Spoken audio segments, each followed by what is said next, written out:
मैं हूं निशांत कुमार आजाद और आज हमारे साथ हैं केंद्रीय वित्त राज्य मंत्री श्री अनुराग ठाकुर जी। और अनुराग ठाकुर जी जम्मू कश्मीर में जो डीडीसी चुनाव चल रहे हैं उसके चुनाव प्रभारी भी। आइए हम इनसे बात करेंगे। अनुराग ठाकुर जी, 370 हटने के बाद पहली बार यहाँ डीडीसी चुनाव हो रहा है। ऐसे में पार्टी और सरकार के लिए यहाँ क्या मुद्दे हैं? जैसा कि है कि मत प्रतिशत अच्छा है, तो ऐसे में क्या देखते हैं, क्या है लोगों का रुझान? देखिए, सबसे बड़ी जीत जम्मू कश्मीर के लिए ये है कि जो 70 वर्षों में नहीं हुआ वो पहली बार होने जा रहा है। नरेंद्र मोदी जी की सरकार ने जहां एक और 370-35 से हटाया, वहीं पर पंचायती राज के चुनाव करवाए, डीडीसी के चुनाव करवाए और अब डीडीसी के चुनाव, जिला परिषद के चुनाव करवा रहे हैं। इससे जम्मू कश्मीर के लोगों को ताकत मिलेगी, जनप्रतिनिधि चुनकर अपना बजट तय कर पाएंगे, अपना विकास कर पाएंगे। बहुत सारी पार्टियों ने इसमें चाहा कि विरोध किया जाए, इसका बायकॉट किया जाए, बहिष्कार करने की पूरी इच्छा थी, लेकिन जनता ने मन बना रखा था। और उसका सबसे बड़ा लाभ ये मिला कि जब बंदूक से भी डराने का प्रयास किया गया, आतंकवाद का भी डर पैदा किया गया, उसके बावजूद लोगों घर से निकल कर आए और रिकॉर्ड वोट किया है। ये दो जीत है, चुनाव करवाना और चुनाव में लोगों की भागीदारी। अगर जम्मू कश्मीर की बात करें तो यहाँ पे अभी भाजपा वर्सेस ऑल है, मतलब गुपकार अलायंस है आपके विपक्ष में। तो आप जम्मू में भाजपा पहले से भी अच्छी रही है, लेकिन कश्मीर में इस बार क्या लगता है कि कश्मीर में कितना आप लोगों को मिलने जा रहा है? देखिए, हमारे लिए जम्मू कश्मीर घाटी भी और जम्मू का क्षेत्र भी दोनों बराबरी के हैं। हम विकास में कभी ये नहीं सोचते कि यहाँ कम वहाँ ज़्यादा करना है। सबका साथ सबका विकास, उसको लेकर चलते हैं। और निश्चित तौर पर इस बार जम्मू कश्मीर के हिस्से में भी हमारा अच्छा प्रदर्शन रहेगा, ऐसा मेरा विश्वास है। पहली बार इस बार वेस्ट पाक रेफ्यूजीज की बात करें या गोरखास की बात करें, उन लोगों को वोटिंग राइट्स मिला है जो डीडीसी चुनाव में। कई सारे वीडियोस ऐसे आए जिनमें आपने देखा कि वो लोग सेलिब्रेट कर रहे हैं इस चीज़ को। इस पे क्या कहना चाहेंगे? देखिए, जो लोग 70 वर्षों से यहाँ रह रहे हैं, कोई 40 साल से, कोई 50 साल से, कोई 70 साल से, लेकिन वोटिंग का अधिकार नहीं था, मूलभूत सुविधाएं नहीं थी। मोदी जी ने गोरखा समुदाय, अनुसूचित जनजाति, वाल्मीकि समुदाय, पश्चिम पाकिस्तान के रेफ्यूजी हों या जम्मू कश्मीर की महिलाएं भी क्यों ना, इनको इनके पूरे अधिकार दिए। इनका इमोशनल होना स्वाभाविक है। कहीं ना कहीं वो बात दिल को भी लगती है कि आपके साथ वाले सब वोट करने जाते थे, अपना प्रतिनिधि चुनते थे, लेकिन आपको वो अधिकार नहीं था। इसी तरह से फॉरेस्ट एक्ट जो था वो जम्मू कश्मीर में लागू नहीं था। 2006 में पूरे देश भर में हो गया, लेकिन 2019-20 तक भी यहाँ पर नहीं था। नरेंद्र मोदी जी की सरकार ने फॉरेस्ट एक्ट को यहाँ पर लागू करवाया और यहाँ के गुज्जर बकरवाल समुदाय को उसका लाभ मिला है। आपने फॉरेस्ट एक्ट की बात की, तो क्या लगता है कि ये इस फॉरेस्ट एक्ट का जो गुज्जर बकरवाल जो समुदाय है जिसको इसका सबसे ज्यादा फायदा मिला है, तो उसका फायदा आपको चुनाव में मिलेगा? देखिए, हम ये काम चुनाव को लेकर नहीं करते, ये समाज के जिन वर्गों को इसकी आवश्यकता है उनके लिए करते हैं। अगस्त 5 का जो निर्णय रहा उसके खिलाफ गुपकार अलायंस हमेशा बहुत ही मुखर होकर बोलती रही और विरोध करती रही है।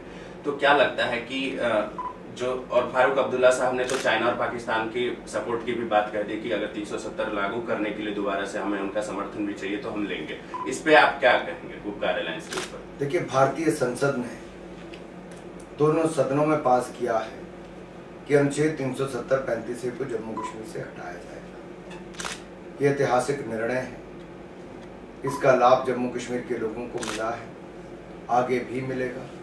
और जो लोग पहले भी चीन पाकिस्तान की भाषा बोलते थे, उनको याद रखना चाहिए कि पाकिस्तान को पहले भी मुंह तोड़ जवाब दिया गया है। और अगर आप कहते हैं कि चुनाव का बहिष्कार करके पाकिस्तान से बातचीत करो, तो यहाँ की जनता ने उसको सिरे से नकारा है, चुनावों में भाग लिया है, पाकिस्तान से बातचीत करने के लिए नकारा है। क्या गुपकार जम्मू कश्मीर राजनीति की नई हुर्रियत है? एक तरफ कांग्रेस जो यहाँ पे काफी समय रही, यहाँ पे मुख्यमंत्री भी रह, सत्ता में भी रही, और अभी जो वर्तमान स्थिति है कांग्रेस की, तो कांग्रेस और गुपकार कैसे इसको देखते हैं? ये नई हुर्रियत है क्या? गुपकार और कांग्रेस एक ही थाली के चट्टे बट्टे हैं, एक ही एजेंडा है। पहले भी यहाँ बैठकर इन 2-3 परिवारों ने प्रदेश को लूटा है, आगे भी इनकी ये योजना है। अब सत्ता हाथ से जाती देख के छटपटा रहे हैं। और गुपकार गैंग का एक ही सपना है कि जम्मू कश्मीर के नौजवानों के हाथ में पत्थर और बंदूक पकड़ाओ और अपने परिवार के बच्चों को हुर्रियत और ये गुपकार गैंग के लोग कलम पकड़ाते थे। कैसा भेदभाव करते थे, अपने बच्चों का अच्छा भविष्य और उनको अलगाववाद की ओर धकेलना, आतंकवाद की ओर धकेलना। इसने जम्मू कश्मीर का बहुत नुकसान किया है। जम्मू कश्मीर की हम बात करते तो सुरक्षा हमेशा से एक बहुत बड़ा मुद्दा रहा। यहाँ पे पिछले 1 साल के दौरान बीजेपी कार्यकर्ताओं या नेताओं की बात करें तो करीब 10 लोगों की हत्या हुई। उससे पहले एक आरएसएस के नेता की भी हत्या होती है। तो अपने ही नेताओं की सुरक्षा, एक आरोप लगता है कि अपने लोगों की सुरक्षा नहीं कर पाते हैं तो जनता की क्या करें। इस आरोप को कैसे देखते हैं और उन लोगों की सुरक्षा के लिए सरकार और पार्टी क्या कदम उठा रही है? देखिए, पश्चिम बंगाल देखें, केरल देखें, जम्मू कश्मीर देखें, जहां पर लोग हमारी विचारधारा से अपनी विचारधारा को बेहतर नहीं बता पाए तो उन्होंने हिंसा, हत्या और खूनी संघर्ष की राजनीति की। ये लोकतंत्र के लिए अच्छा नहीं है, लोकतंत्र के लिए खतरा है। लेकिन फिर भी हमारे कार्यकर्ता डटे रहे, हमारे कार्यकर्ताओं ने अपना बलिदान दिया है। और ये तो वो जम्मू कश्मीर है जहाँ डॉक्टर श्यामा प्रसाद मुखर्जी जी ने बलिदान दिया था। हमारी 4-4 पीढ़ियों ने इसके लिए संघर्ष किया है। यहाँ के विकास के लिए हम दिन रात एक कर देंगे। हमारे कार्यकर्ता दिलो जान से लगे, चाहे कश्मीर हो या जम्मू हो, हर जगह पर आगे बढ़ चढ़कर काम करेंगे। हमने देखा कि कश्मीर में जो नेशनलिस्ट फोर्सेज है स्ट्रांग हो रही हैं, युवा कह सकते हैं कि भाजपा की तरफ उनका रुझान रहा है और जुड़ भी रहे थे।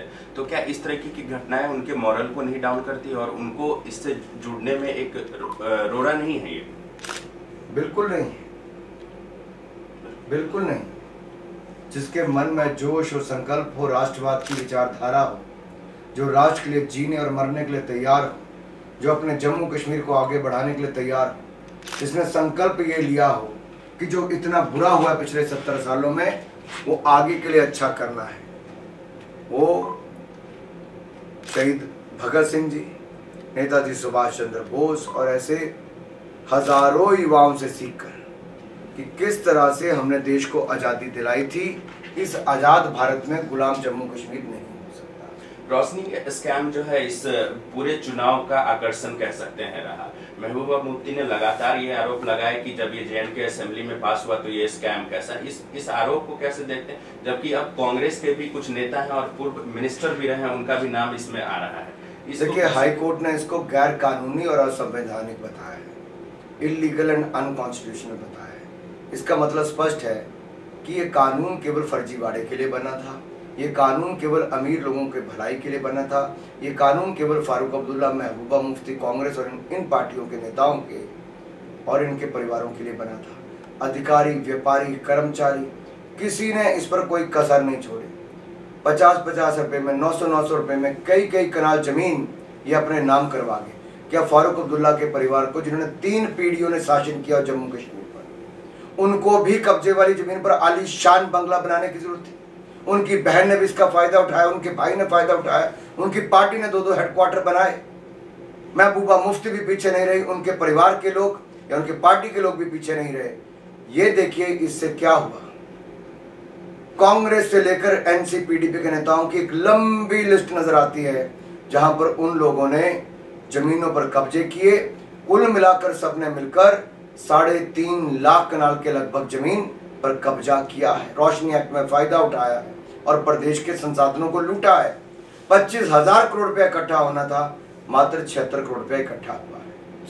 रोहिंग्या मुसलमान, जम्मू कश्मीर की जब बात होती है तो रोहिंग्या मुसलमान हमेशा से एक महत्वपूर्ण मुद्दा है। भटिंडी, आउटर स्कर्ट्स जितने भी हैं या फिर कश्मीर में ही, उन्होंने अब तो उनके पास कागज भी है तो कह सकते हैं, और ये एक हमेशा से खतरा रहा है। क्राइम रेट में बढ़ोतरी हुई है, इससे निपटने के लिए सरकार और भाजपा के पास क्या रोड मैप है?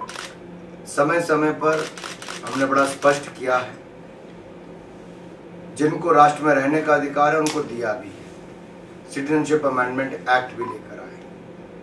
और जो कुछ सरकारें देश में ऐसी थी जिन्होंने राज्यों में रहकर केवल वोट बैंक की राजनीति की और राष्ट्रीय सुरक्षा के साथ खिलवाड़ किया, उस पर सरकार को जो भी कदम उठाने होंगे मुझसे पीछे नहीं हटेंगे। जम्मू कश्मीर का विकास एक बहुत बड़ा मुद्दा रहा। 370 हटाने के बाद लगातार होम मिनिस्टर, प्राइम मिनिस्टर कहते रहे कि अब जो है जम्मू कश्मीर विकास की पटरी पर लौटेगी और तेज रफ्तार से दौड़ेगी।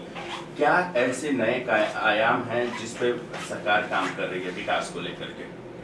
जम्मू कश्मीर में एम्स एक नहीं दो दिए, सेंट्रल यूनिवर्सिटी एक नहीं दो दिया, IIT हमने यहाँ पर दिया, IIM दिया, मीडिया इंस्टीट्यूट दिया, इसके अलावा 5 medical college, dental college, nursing college, 23 केंद्रीय विद्यालय, 40 डिग्री कॉलेज, खेलों के स्टेडियम, 4 लेन हाईवेज और 6 लेन हाईवे भी एक्सप्रेसवे दिल्ली से जोड़ने के लिए दिया। ये सब नरेंद्र मोदी जी की सरकार ने किया। ऐसे में सैकड़ों प्रोजेक्ट गिना सकता हूँ जो मोदी सरकार ने दिए। लोगों के लिए पक्के घर बनाने से लेकर बंकर तक बना कर दिए, गांव-गांव और घर-घर तक बिजली पहुंचाने का काम किया। ये सब पहले नहीं हो पाया था जो मोदी जी के आने के बाद हुआ। अंतिम सवाल, आपने भी कहा और पहले भी ऐसा होता है कि दिल्ली से जो नीतियां बनती थी वो जम्मू कश्मीर के लोगों तक नहीं पहुंचती थी, उसका बड़ा हिस्सा जो है नेता खा जाते थे। तो क्या आपको लगता है कि अब जो वहां से पैसे या नीतियां चल रही है वो उसका सही तरीके से पालन हो रहा है और लोगों को इसका लाभ मिल रहा है या नहीं? और इसको बेहतर बनाने के लिए सरकार क्या कर रही है? हमने टेक्नोलॉजी का उपयोग किया है, प्रशासन में पारदर्शिता लाने का काम किया, प्रशासन को जवाबदेही तय की है। इसका बड़ा कारण क्या है कि हमने बैंक खाते खुलवाए, आधार कार्ड बनवाया और उसकी मनी ट्रांसफ़र करवाया, और ये चैन ट्रिनिटी जो है इसके कारण लाभार्थी के खाते तक पैसा पहुंचा है। कांग्रेस तो खाते भी नहीं खुलवा पाई थी, ये खाने का काम करती थी। हमने खाते भी खुलवाए, खाते में पैसे भी डाले और लोगों के खाने पीने का प्रावधान, अन्न और धन का भी इस आपदा के समय भी मोदी सरकार ने किया। चाहे वो 80 करोड़ लोगों को 8 महीने तक मुफ्त में गेहूं, चावल, दाल की बात हो, उनके खातों में 20 करोड़ जनधन योजना के महिला खाता धारकों के खाते में 1500 रुपया हो, या फिर वृद्ध विधवा अपंग के खाते में हमने 1000 रुपया डाला हो, या किसानों के खाते में 4-4 रुपया आपदा के समय भी डाला। ऐसी बहुत सारी योजनाएं हैं जहां के लाभार्थियों को सीधा लाभ दिया तो मोदी सरकार ने दिया। आपने देखा कि किस तरीके से अनुराग ठाकुर जी ने सभी सवालों का सही तरीके से जवाब दिया। यहाँ के चुनाव पे, यहाँ की नीतियों पे सरकार का क्या आगे का रोड मैप है जम्मू कश्मीर को लेकर, इस सब के बारे में इन्होंने हमसे बताया। अनुराग जी, आपका बहुत बहुत धन्यवाद।